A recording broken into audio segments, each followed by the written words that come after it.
principalmente grasa.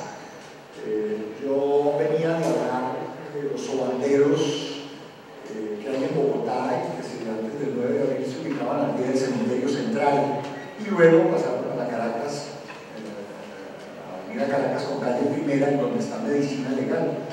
Yo le decía, doctor, ¿usted sabe por qué ellos se ubican donde hay muertos? Porque ellos soban con manteca muerta. ¿Sí? Los sobanderos soban con manteca muerta, los cadáveres, la manteca muerta se llama. Le dije, doctor, las células madres saben qué son manteca muerta. Eso es una célula madre, manteca porque es grasa, el cerebro es 80% lípidos, grasa, y obviamente las células que vienen ahí son un ser vivo, ¿sí? O han sido extraídas de un ser vivo, pero no están vivas, pertenecen a un organismo, a pesar de que siguen siendo células. De esa manera, claro, si yo le digo a usted que voy a sobarlo con manteca de muerto para regenerar un tejido, usted dice, Dios mío, usted sabe eso, ya se ríe. Sí, pero si le digo, yo le hablo de células madre, le hablo de los laboratorios X en Viena, en Zurich, dicen, no, pues qué elegancia. Muy bien. Y definitivamente es como ver un tipo con un vaso de whisky y a otro con un porro. Y dicen, qué maravilla, ¿cómo un paro? ¿Qué sé yo? Un porro no huele muy feo. No, es vicioso.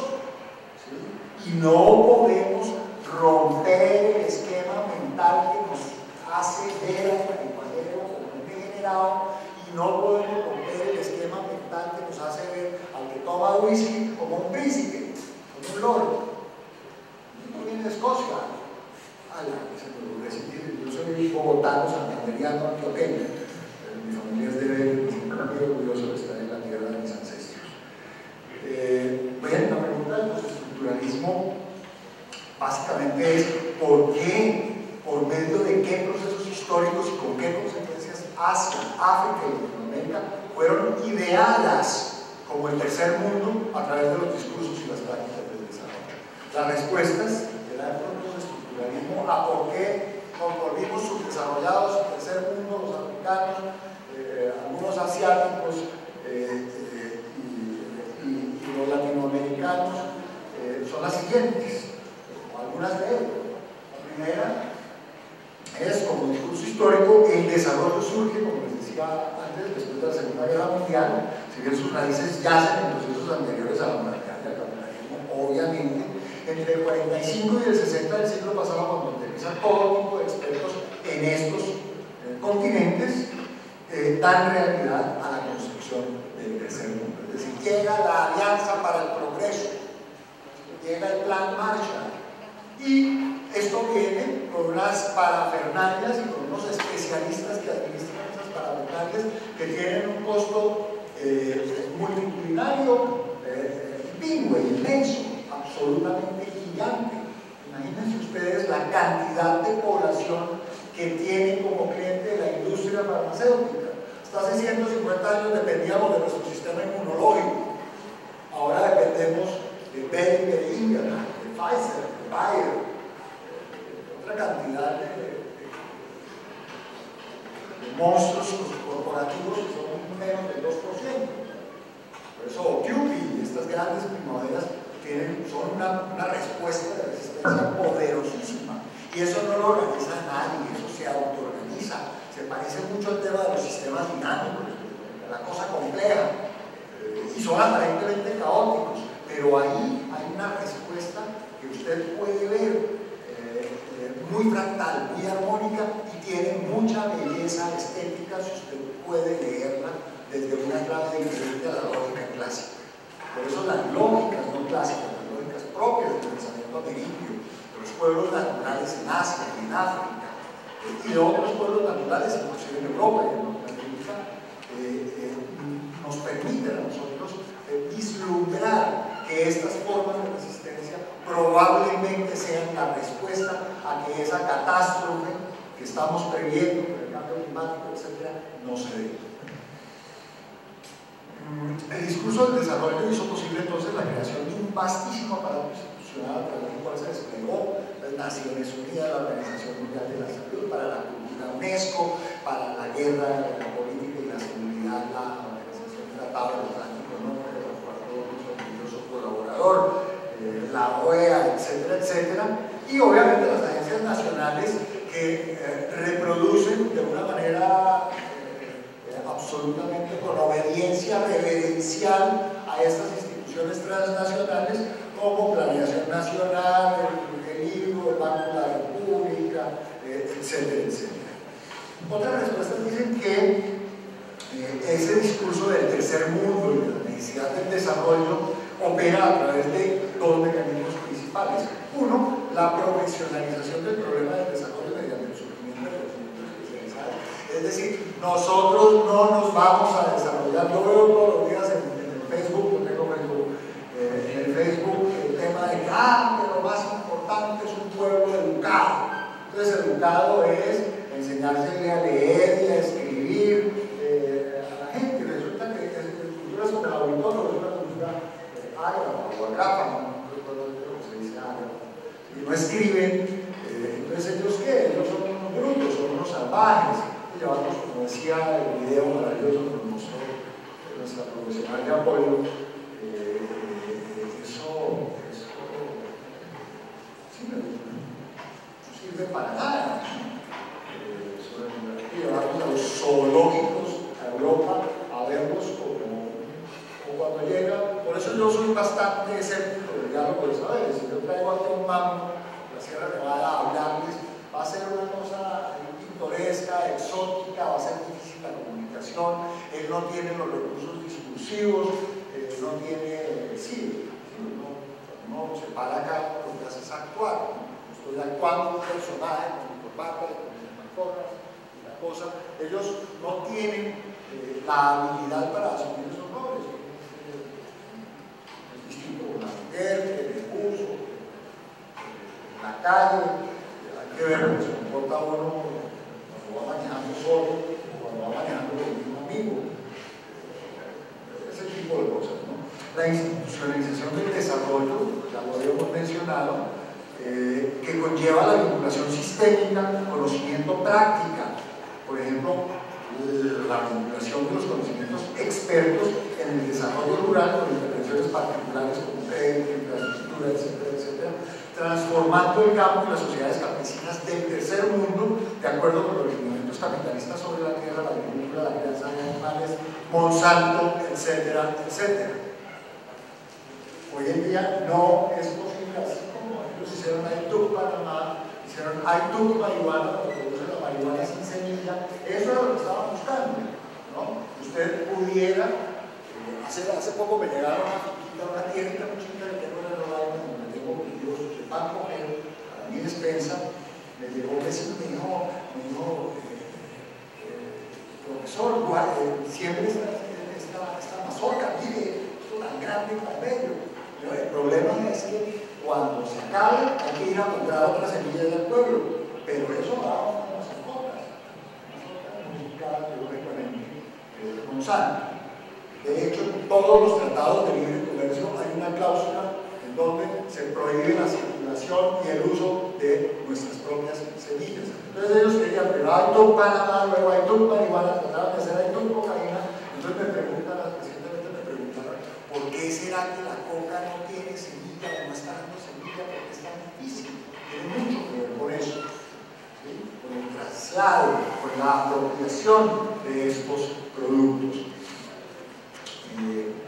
Algunas respuestas también dicen que estas formas de exclusión de los conocimientos, de las voces y las preocupaciones de aquellos a quienes paradójicamente deberían ser los beneficiarios del desarrollo, estaban siendo excluidos, ¿no? De manera que los pobres eran precisamente los pueblos naturales, los agrícolas, las virtudes, aquellos que en realidad estaban siendo excluidos por este modelo.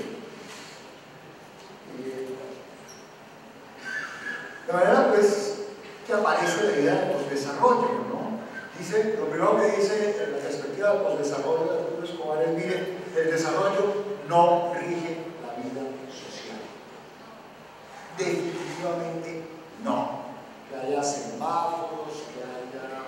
mire, usted puede, tal vez en Europa sí, pero usted pruebe toda la zona cebra, todo el comunista por acá, etcétera, etcétera. Nosotros no nos comportamos modernamente como centroeuropeos, por razones sociológicas, antropológicas, etcétera, que definitivamente no son explicables, no es posible explicar en una charla, pero que nosotros en la práctica vemos. Es distinto cuando en Bogotá, por ejemplo, hacen la ciclovía nocturna y usted encuentra que hay una forma de autoorganización de la gente que monta en ciclo, donde no hay un accidente, nadie pisa a nadie, no hay robos, es una cosa maravillosa. Y la única razón, entonces la diría, como la dice Henry David Thoreau, el mejor gobierno es el que no gobierna en absoluto, en el deber de la desobediencia civil y moral. Famoso libro de ese polo maravilloso estadounidense, con Walt Whitman y sus hojas de hierba. De manera que aquí se crearían diferentes discursos y representaciones, una gran cantidad de cambios en prácticas del saber y del hacer, ¿sí? Porque ciertamente serían los saberes vernáculos, los saberes otros y los saberes hegemónicos también los que formarían parte de esa perspectiva pluriepistémica de relacionarse con los demás, con uno mismo y con el medio ambiente que compartimos.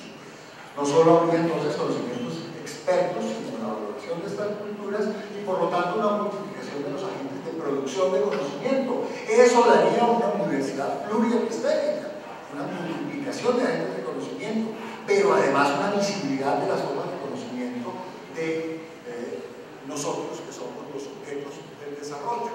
¿Sí? Pero que descuajen al niño, doña Marta, y entonces ella lo coge patas arriba, le jala el dedo medio y le hace un masaje en el abdomen al niño y quedó descuajado. Esa enfermedad del tulbo, los mexicanos, por ejemplo, existe desde Nicaragua hasta la Patagonia. Hay tratamientos diferentes, ¿sí? Y maneras de concebirlo, pero existe. En Occidente no existe el descuaje. No existe, esa enfermedad no existe. Muy bien. Esto entonces nos ayuda muchísimo a enfocarnos o más bien, las resistencias que emergen localmente son las que nos ayudan a nosotros a concebir la posibilidad del desarrollo. Es increíble ver, por ejemplo, cómo hay malocas muy importantes en ciudades como Bogotá o en pueblos cercanos a Bogotá, en donde se muestran estas resistencias. Ya vamos a ver cuando hablemos de buen vivir, de qué manera se muestran: en el buen dormir, en el buen comer, en el buen hacer el amor, etcétera, ¿no? Esas resistencias no son resistencias a la usanza contra la violencia reaccionaria, violencia revolucionaria, y la única manera de evitarles es el billete a los capitalistas de Zavala. No, empiezan a aparecer, a emerger formas absolutamente amorosas, estéticas, éticas de resistencia, a través de la danza, del baile, del palabreo, de una gran cantidad de posibilidades que dan estos actores. La idea del buen desarrollo se refiere a varias cosas, ¿no? Primero, a la posibilidad de crear diferentes discursos y representaciones que no se encuentran mediados por la construcción del desarrollo, a la necesidad de cambiar las prácticas del saber y del hacer, la economía política de la verdad que define al régimen del desarrollo, la necesidad de multiplicar centros de agentes de producción de conocimientos de los supuestos objetos de desarrollo para que puedan transformarse en agentes de la historia, en sujetos de agentes de la historia, a enfocarse en las adaptaciones y subversiones y resistencias locales frente al desarrollo y a destacar las estrategias alternas de los movimientos sociales, por ejemplo, los encuentros de saberes. De manera pues que el enfoque del discurso y de los significados que construye este modelo de desarrollo rechaza las ideas positivistas y marxistas que caracterizan el discurso como algo no material. Es decir, el tema, ustedes recuerden, la parte científica del materialismo, del marxismo, del materialismo histórico, que era absolutamente material, y el materialismo dialéctico definitivamente se refería a eso. La naturaleza está al servicio, en ese caso era del proletariado, pero en el capitalismo, en el modelo de desarrollo, el modelo económico actual, igual la naturaleza está al servicio de las personas y nos pertenece a nosotros y nosotros la tenemos que dominar. Rechaza esas ideas, sostiene que los fenómenos que causan cambios políticos en la sociedad son simultáneamente discurso y práctica, por ejemplo, modernidad y su correlato, que es el capitalismo.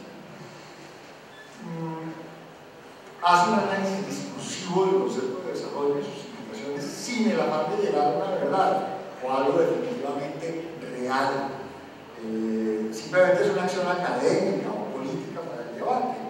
Entre paréntesis, el realismo epistemológico es un problema para el estructuralismo porque la escogencia de un marco epistemológico es una acción política que tiene unas consecuencias y obviamente esto se relaciona con que el conocimiento es histórico.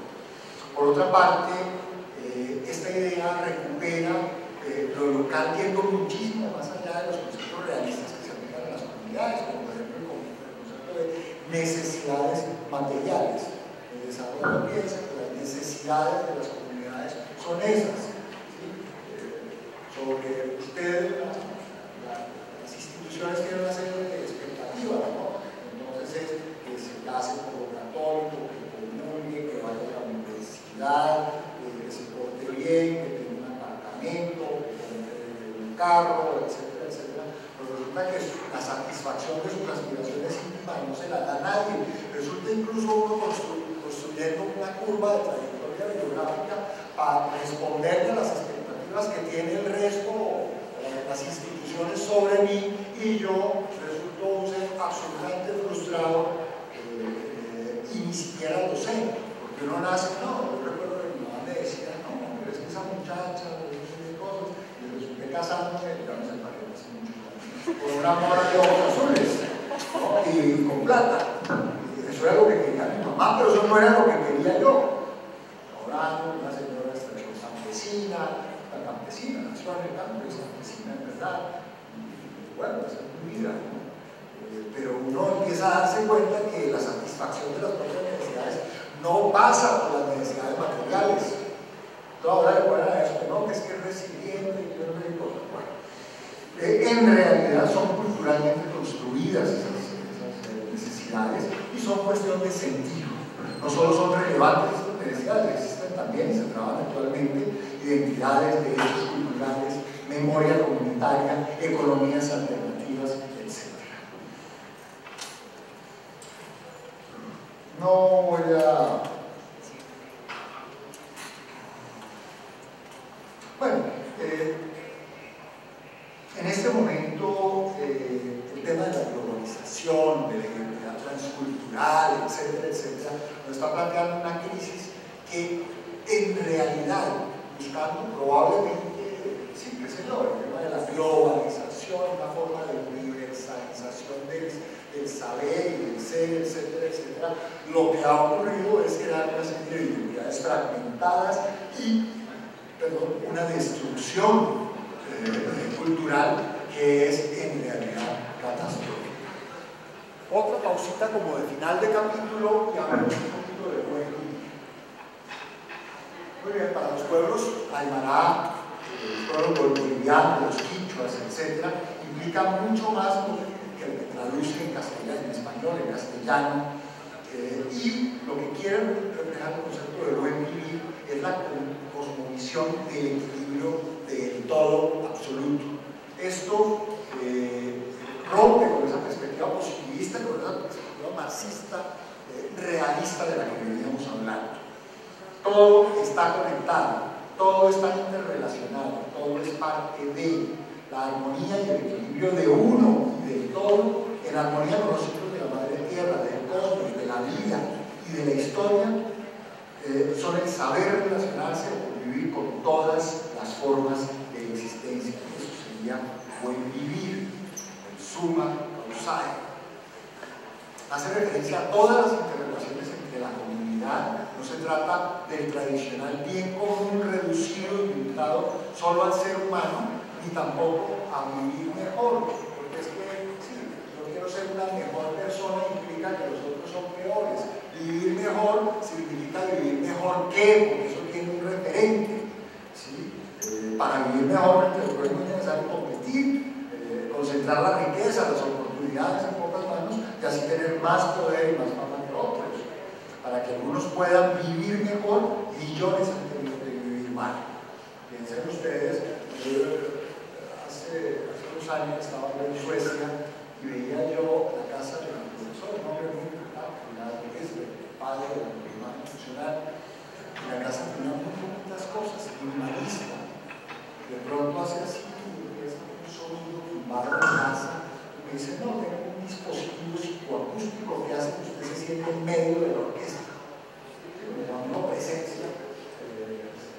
Oír música clásica en el estéreo, cuando yo era chiquito, pero el tipo de sonido es una cosa totalmente diferente a sentarse, a tener aquí a Rodríguez, a Madera, a los Cores, sí, es algo completamente tipo vacío.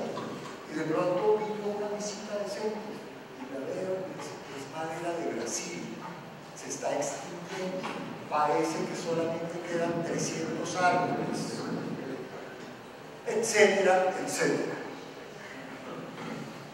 El buen vivir entonces deja de lado la visión antropocéntrica, ¿sí? El marxismo, el modelo de la libre empresa, y el ser humano empieza a ser solamente una parte del todo. Le pertenecemos a la Pachamama y no es ella la que nos pertenece a nosotros. 13 principios del vivir bien según el pueblo Almaná están en la Constitución Política de la República Pluripotencial del Estado Nacional de Bolivia son: suma mancana, saber comer. ¿Quién caray le interesa el desarrollo? Le interesa que usted tenga una dieta equilibrada como la del paquete, lo cual está bien. Estuve muy contento con lo que existía en su universidad. Sin embargo, eso no tiene mucho que ver, tiene que ver, claro que sí, porque esa parte es importante, es decir, una dieta equilibrada es fundamental. No estamos diciendo que el saber no sirve para nada, pero comer bien, saber comer, es saber masticar, saber oler, saber sentir el gusto. Qué sé yo, cuando yo como una naranja producida en el terruño que tengo en Nolaima, casi toda mi vida de la Nolaima, y yo siento que me invade la boca eso y digo, eso lo sembré yo, eso lo hice yo. Yo creo que eso me alimenta más que si comprara el fruit de la zona rosa de Bogotá y Nicaragua. Saber comer, saber beber. Voy a dar un programa en la Universidad Nacional que con los miembros se llama Saber beber, saber vivir. Y aquí se refiere obviamente al agua, al líquido y a los jugos, pero también se refiere a la chicha, al biche, también tiene que ver con los mediadores. Saber danzar, ¿sí? Usted va a bailar como una finalidad o como un medio para encontrarse con su pareja, para celebrar la amistad. En el saber beber también es eso. No, hermano, vamos a aplicarnos un botello. No, la finalidad es celebrar la amistad. El mediador es el botello. ¿Sí? Entonces ahí perdemos el norte del asunto. Saber dormir. Nosotros trabajamos cuando tenemos que dormir y dormimos cuando tenemos que trabajar. No, hay que saber dormir. Hay que saber meditar. ¿Eso qué carajo le sirve al modo de producción capitalista? Saber meditar, eso es una vaina irreal. Principio, saber meditar. Eso es fundamental en la vida. Eso es convivir. pensar. No, usted le dice, no, el pensamiento hipotético deductivo, no sé, o la racionalidad estratégica por finalidad kantiana, no sé, ¿no? Saber amar y ser amado. Nosotros somos de relaciones menos más. Ay, es que tú eres tan bueno para las matemáticas, le dice la novia al novio de ingeniería. Es decir, yo soy mala y usted es bueno para las matemáticas, ¿no? ¿Sí?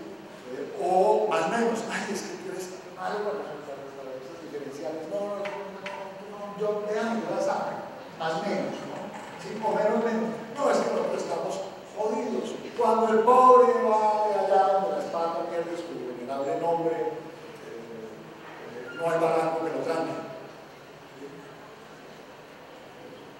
Menos. Este país, en vez de, sí, más, ¿no? Saber amar, saber dar notitas, dice un amigo mío, y saberlas recibir. Entonces uno le dice, no, es que usted es un tiro, no, sí. No. O bien para no preocuparte. No, estoy bien, no, estoy achantado, pero no importa, venga, lo sé, no me diga. No sé, saber hablar, saber soñar. El modelo dice, no, soñar no cuesta nada, diría. Y el capitalista le dice, sí cuesta porque no produce algo real. Pero soñar, ¿quién de ustedes no está aquí sentado como fruto de sus fantasías adolescentes? Hayan cogido o no un camino que no responde a sus aspiraciones